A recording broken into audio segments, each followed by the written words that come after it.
Tuerk. On the stand now, we've been listening to a forensic scientist, who's talking about the crime scene. Let's go in.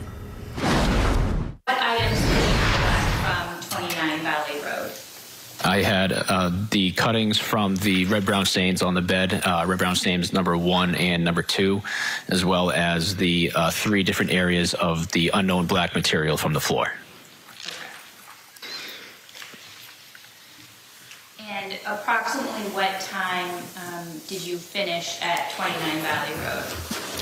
Approximately 6:30 a.m. So where, if anywhere, did you go next? I reported back to the lab to submit initial evidence before reporting back to Dedham Police Department to examine 2 vehicles. And so what time did you go to the Dedham Police Department? It was approximately 12 p.m. And when you went to the Dedham Police Department, what, if anything, did you do there? I examined 2 vehicles, a white Jeep and a gray Mercedes. Where were they? They were at the Dedham PD. Okay. And similarly, was there, or were there troopers from Crime Scene Services there as well? Yes. And with regard to the Mercedes, what, if anything, did you do? I made overall observations as well as conducted a screening test for the presence of blood on the interior of the vehicle. And when you say the interior, what do you mean by that? It was essentially almost the entire interior, anything that would be touched when you are using the inside of the vehicle, such as door handles, the HVAC and radio controls, the seats themselves, seat belts. It was almost everything inside. Was there any visible red-brown stains on the Mercedes? No. Okay. And what were the results of your screening tests on the Mercedes? The screening test was negative on everything inside of the vehicle. Okay. And did you also examine the white Jeep? Yes. And was there any visible red-brown stains on the white Jeep? No, I did note a red-brown stain that was on the steering wheel. And did you perform screening tests on the white Jeep? Yes, I did. What areas of the white Jeep? It was on the red-brown stain on the steering wheel, as well as the interior door handles, and the remainder of the interior cab area. Were there any items contained within the Jeep that you conducted screening tests? Yes. What items contained within this Jeep? There was a bottle of alcohol and a knife on the passenger side seat. And what were the results of that? The screening test was negative for the presence of blood on these items. Were there items that tested positive? Yes. And what areas of that? It tested positive on the red-brown stain on the steering wheel, on the HVAC and radio controls, as well as the exterior door handles of the driver's side, passenger side, and the trunk.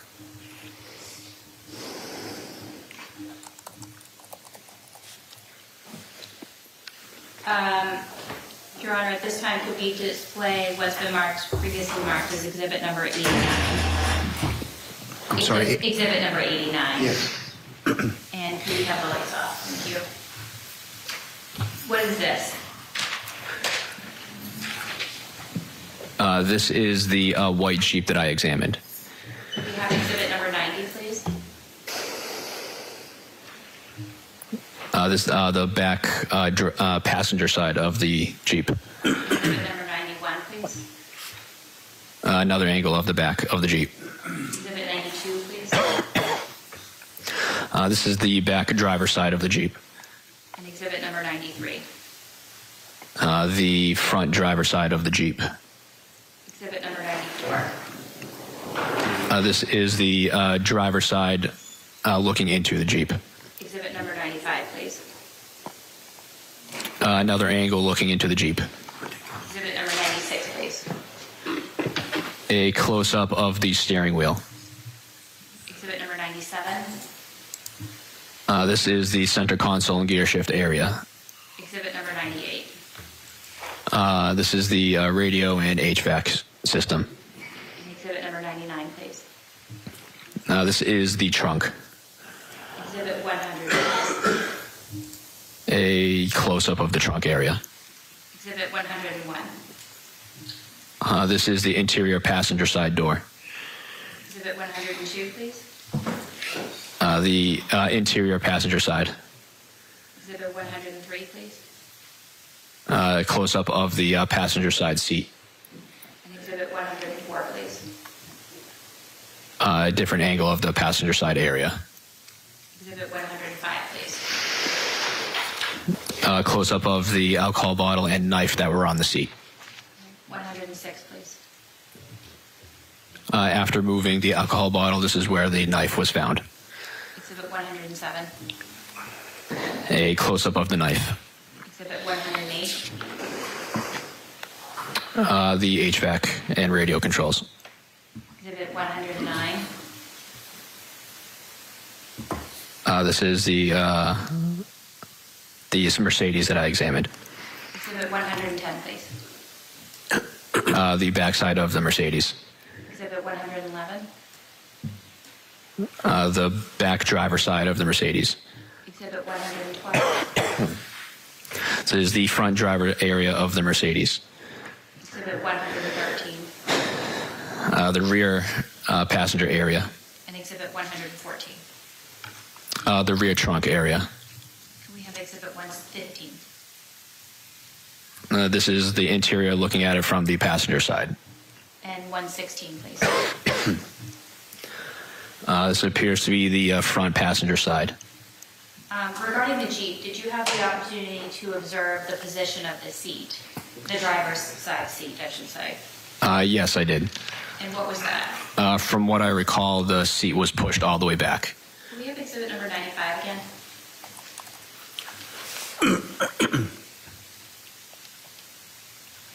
And does that show the position of the seat? Yes. We can take those down and could have the lights back on, please.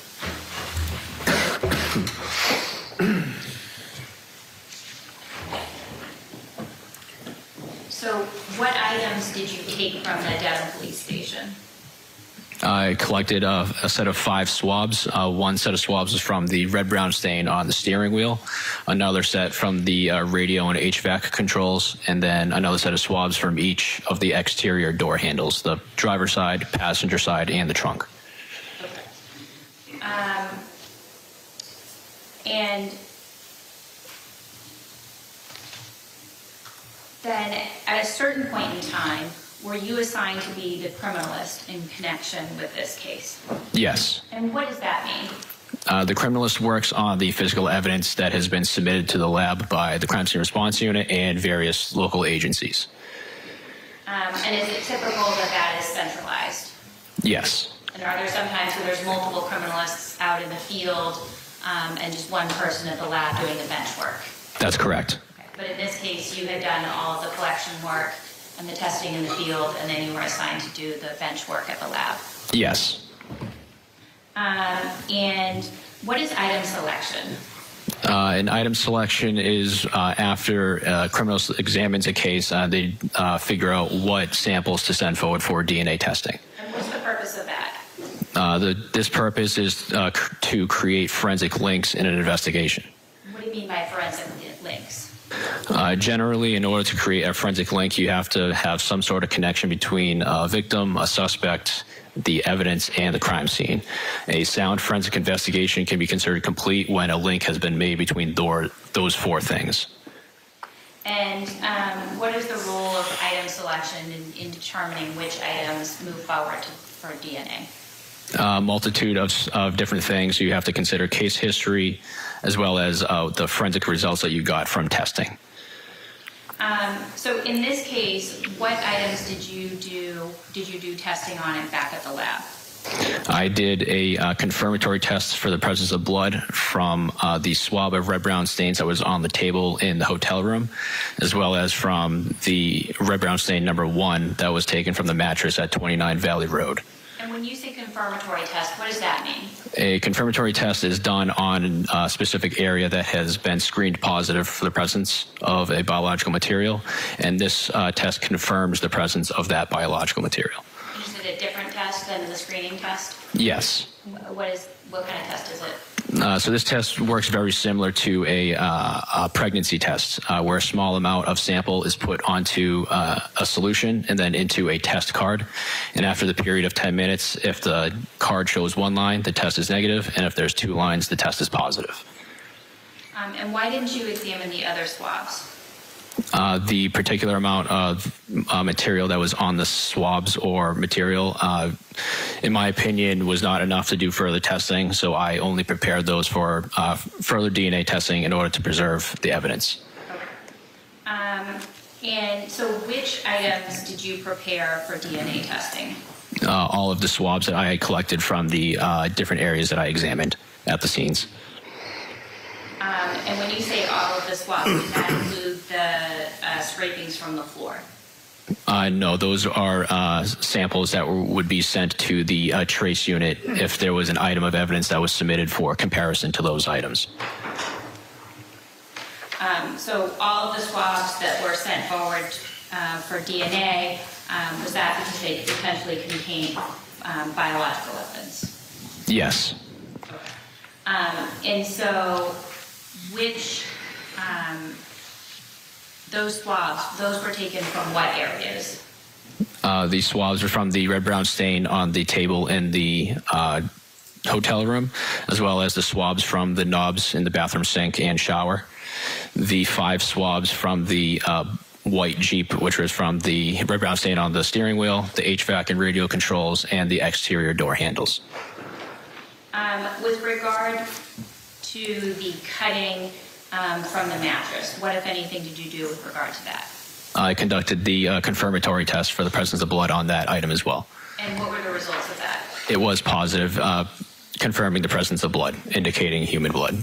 All right, and I should have asked the confirmatory test that you did on the swab from the table, what was the result of that? Also confirmed positive for the presence of blood. So we learned from the cutting from red brown stain number 1, after the confirmatory test, what, if anything, did you do? I took a small cutting from that particular stain and sent it forward for DNA testing.